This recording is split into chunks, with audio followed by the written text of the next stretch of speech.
Okay, I mean the big date is 1494. That's when Palladas hit consciousness of the Renaissance, when he's printed by Lascaris. I just have to find this. I'm so sorry. I should have done this earlier. Here, I've already got it.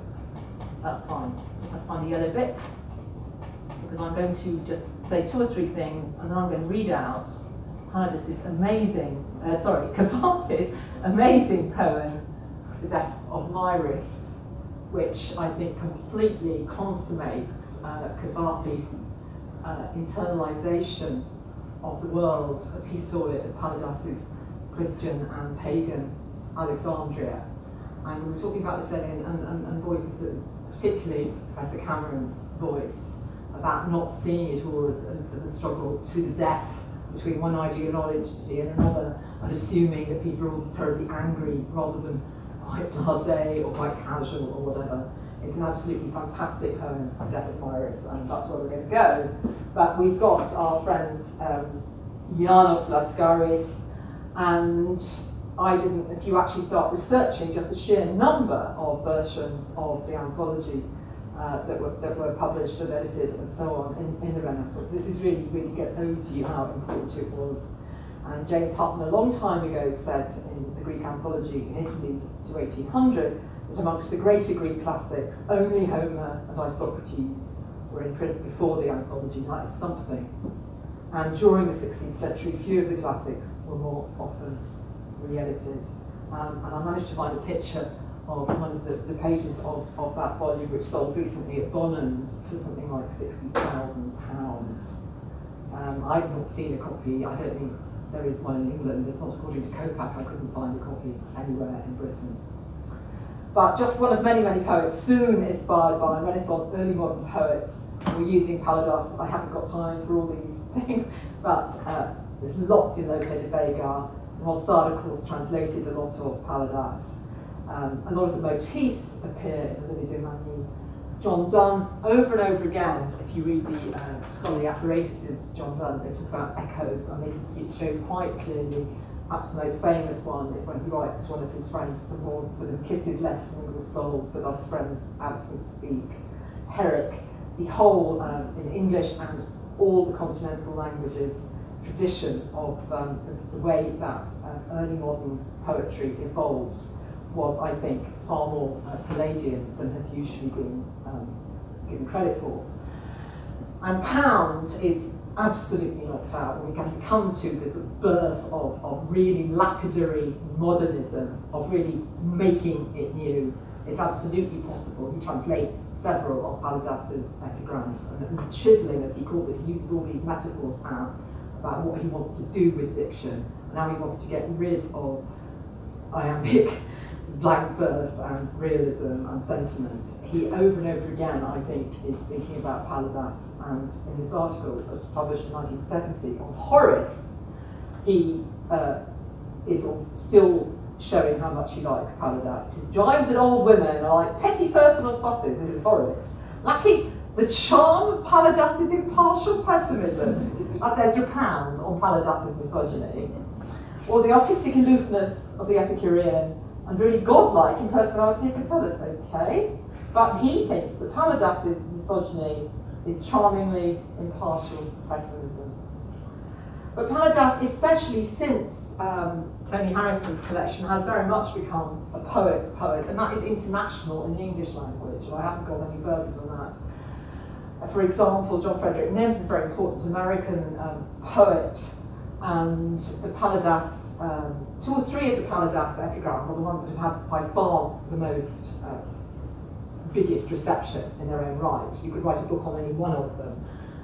The most important are probably the Life is Like, Bios is like a Skene, Life is the stage one, the Women are only useful, dead or in bed, and We are just pigs being fattened up for death. But those are the 3 that you actually find most commonly quoted all over the place. People quote these things who don't even know they're by Palladas. They have entered the discourse. And there's a very beautiful poem by Nims, who was writing after the Second World War, where it's much longer poem, but this is a fairly typical sort of citation. We're talking about response to the Second World War. The streets and rooms they moved in rang unreal, since it's not yet real to the child. Say someone's dreams, strangers drowned cities where the cursed eel flashes in alleys. A curtain time scene, with life as a stage. Whether they shifted vases, turned a page, all seemed just lost for minute touches on the stage. The stage, a man's life, long before Avon, cynical Palladas saw replay a part. Though what that scenery or the gapes it gave on hard to say which is model and which art. Down the steep aisles of a murky vast theatre, all seats empty, he and she go groping backstage for the passionate past, glitters of lurid flats, the cloud, the sea. And he's imagining ordinary private lives during the war, but this is a long extension of the lives of stage metaphor, which he flags up very loudly, as people like to do, that he was very well aware of Palladas. An unwritten story is Palladas in epigraphs to prose fiction. They're all over the place. People put them at the beginning of their novels. So Jonathan Swift actually has quite a lot, I've just discovered, in Gulliver's Travels. He loved Palladas, as you can imagine, with a sort of satirical voice. And actually, a lot of the more arcane proper names turn out to be transformations or names he's found through Palladas. And Carmen, did you know that? Prosper Mérimée novella Carmen, which is the source of the opera, it's one of the most famous stories of all, actually has in Greek, at the beginning, Parsagune, Holos Estin, okay, to do operas, Termiane Thalamo, Termiane Thanato. Alright? It's there. He has Women Are Only Good, Dead Are in Bed at the top of Carmen. And just another example, and this is very much just things that came off the top of my head. Thomas loved Peacock's brilliant Grill Grange, which is actually a riff on Lucian's Grillus, the amazing dialogue where somebody who'd been turned into a pig by Circe basically says he doesn't want to be turned back. That's Grillus the grunter. But Grill Grange, which uses that whole Lucianic idea of sort of pig animals, I think Orwell must have known it, actually. We have the Bios Skene epigram as its epigraph at the end. And this made me think, I think you called them crazy nihilists, Professor Wilkinson. You talked about crazy nihilism. And this is so funny because you find Palladas, a strange manifestation, all over certain kinds of philosophical articles. And there's a whole reception I didn't really understand, that people writing about moral nihilism, which is a school of philosophy, a sort of sub-school of ethics, do actually quote Palladas rather a lot. And this is a fairly randomly found example, Neil Cooper. Moral nihilism. If you're a moral nihilist, then, you know, Palladas is your hero. I wanted this paper to consider in the proceedings of the Aristotelian Society 1973-4 the view which may be called moral nihilism or moral indifferentism, according to which nothing matters morally. Some such view may accompany cynicism or radical despair. And then we have pages on Palladas, who becomes the Fonte Origo, the founding father of nihilism. Did you know that? Now you do. I enjoy the rites of passage pedagogical Palladas, and again, Alan Cameron said this morning that he was made to translate Palladas at the age of 13. Now, if I'd been given access to ancient Greek at the age of 13, excuse me, I mean, you know, I was a very good girls' grammar school, but you were very, very lucky to get it sort of behind the gym cupboard in lunch times at the age of 16. But anyway, he was translating Palladas at the age of 13. And you can find this claim to have mastered Palladas very young, all over early modern writers. And this is just another one taken very much an example from the life of Hugo Grotius. He had John de Groot was one of his sons, studied under Justus Lipsius, who esteemed him much. And in some letters of that learned man to John de Groot, he speaks of him with great commendation. There's one written in 1582, which Lipsius says to John, Hugo's son, "You have loved the Muses, they have loved you, they will love you, I too with them will love you." They had a great time in the 16th century. And we still have preserved by his son a translation verse made by him in his youth of Greek verses of Palladas. He also wrote a paraphrase on the Epistle of St. John.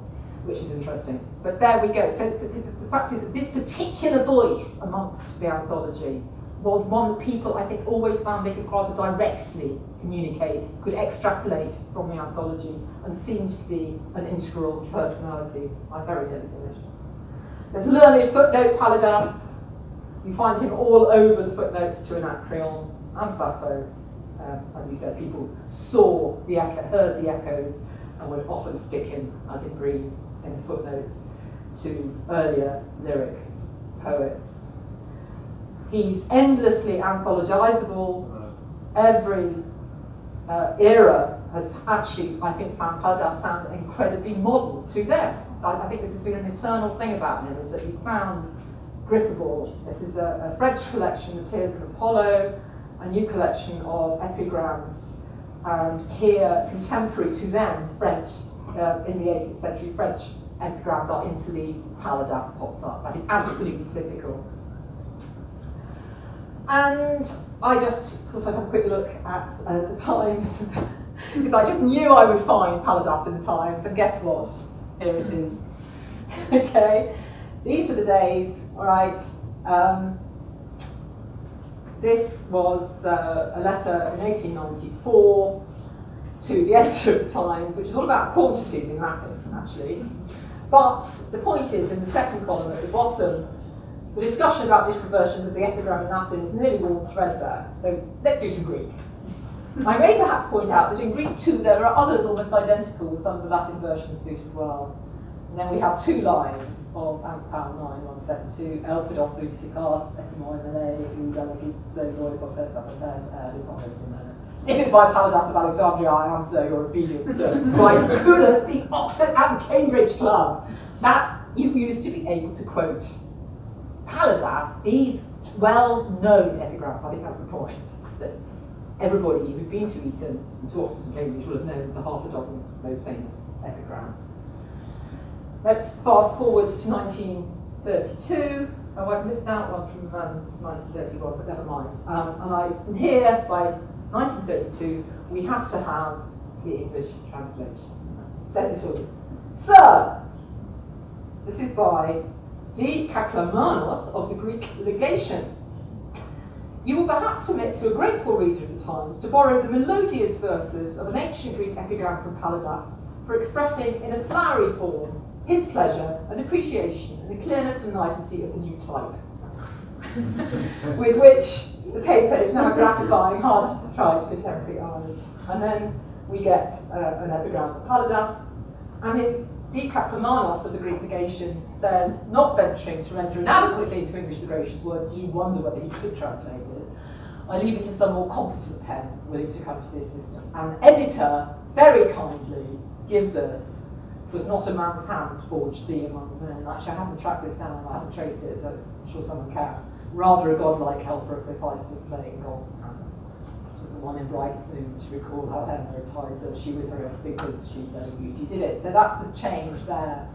Now, I'm just going to move on very swiftly to Cavafi. I really got to notice Palladas through Cavafi, I have to say that. I've been a huge fan of Cavafi's poetry since I was a teenager. And it's actually Cavafi's interest in two ancient poets, Palladas and Herodas. The discovery of the Herodas papyri changed Cavafi's poetry, and most people just sort of know this, even sort of experts on. He starts to use direct speech far more when he's read Palladas. Herodas, thank you. The mime form, and he was convinced that Herodas was Alexandrian and wrote those mimes in Alexandria. It's those two voices from the ancient Greek that I think are incredibly important to the world conjured up in Cavafi's Alexandrian poems. And this is just undergraduate essay, a few points and sort of things, the way that Cavafi, who's living in Egypt but moves to England, he's very liminal in terms of his ethnicity and his religion in all kinds of ways. He feels very much in touch with the ancient East, with Antioch, with Syria, but in fact his spoken Greek had quite a lot of mistakes in because he spent so much time in England. I mean, he's a very, very complex figure. but his fascination with the pagan perspective on the early Christians, his urban settings, which I find very interesting, and Tony Harrison has absolutely picked up on that. He said that to me, I'm a city poet, not like that Hughes bloke, because Ted Hughes, the other great Yorkshire poet of similar generation, is always going about the countryside, and this urban aspect. The mournful, cynical, non-optimistic, I'd rather call it than pessimistic, I'd rather just call it non-optimistic tone. The lapidary textures and his immersion with and constant allusion to a dense literary heritage. Huge book waiting to be written on that, and I have recently discovered some very interesting sources which show Pound and Eliot and H.D. and an awful lot of the other great founding parents of modernism, really Cabarthus, and the things they liked in Cabarthus were, I think, things very much bound up with his Palladianism and his Herodotusism. Anyway, if you happen to be in London next Monday night, there's a Cabarthi event at King's Place, which is up by King's Poet in the City. You can go onto the website of Poet in the City. It's I think it's at 6. And I and what's his name who wrote that? Captain Corelli's Mandolin, Louis de Bernier and David Constantine are all talking about Cabarthi, but I'm actually going to hit these two poets very hard. That's what I'm going to do. Talk about Cabarthus's sense of his Alexandrian poetic forefathers. He didn't really like Callimachus. He liked the mime and the epigram. I suppose Callimachus was not from Alexandria, really, was he? I mean, he was from Libya. Anyway, so I'm just going to finish with this poem that I found just so totally knockout, and I think I'm not going to say anything more except read it out, because in English translation of Keeley, because I think you will understand what I mean just from reading it out about his sense of, say, the Cameron's paper. And I can't find it. It was in yellow. I did find it, didn't I, guys? I've been promising this poem for ever. Where is it? Sorry. Yes. Okay. This is Cabarthus's Death of Myris. When I heard the terrible news that Myris was dead, I went to his house, although I avoid going to the houses of Christians, especially during times of mourning or festivity. I stood in the corridor. I didn't want to go further inside because I noticed that the relatives of the deceased looked at me with obvious surprise and displeasure. They had him in a large room, and from the corner where I stood I could catch a glimpse of it, all precious carpets, vessels in silver and gold. I stood and wept in a corner of the corridor. I thought how our parties, our excursions, would no longer be worthwhile without Myris. I thought how I'd no longer see him at our wonderfully indecent night-long sessions, enjoying himself, laughing, reciting verses with his perfect feel of the Greek rhythm. I thought how I'd lost forever his beauty, lost forever the young man I'd worshipped so passionately. Some old women close to me were talking with lowered voices about the last day he lived. The name of Christ constantly on his lips, his hands holding a cross. Then 4 Christian priests came into the room and said prayers fervently and orisons to Jesus or to Mary. I'm not really very familiar with their religion. We'd known, of course, that Myris was a Christian. We'd known it from the very start, when he first joined our group the year before last. But he lived exactly as we did, more devoted to pleasure than all of us. He scattered the money lavishly on amusements, not caring what anyone thought of him. He threw himself eagerly into our nighttime scuffles when the group happened to clash with some rival group in the street. He never spoke about his religion. And once we even told him that we'd take him with us to the Serapeon. But I remember now, he actually didn't seem to like that joke of ours. And yes, now I recall 2 other incidents when we made libations to Poseidon. He drew himself back from our circle and looked elsewhere.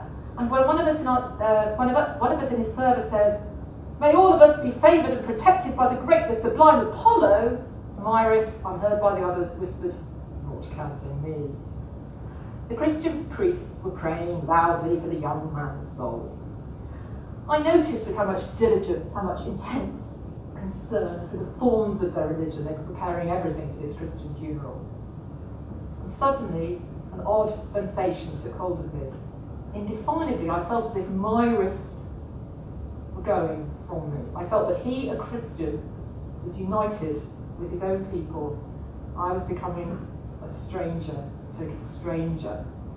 I felt a doubt come over me that I'd be deceived by my passion. I'd always be a stranger to him. I rushed out of their horrible house. I rushed away before my memory of Myra's could be captured, perverted by their Christianity. Brilliant. That's it. Thank you.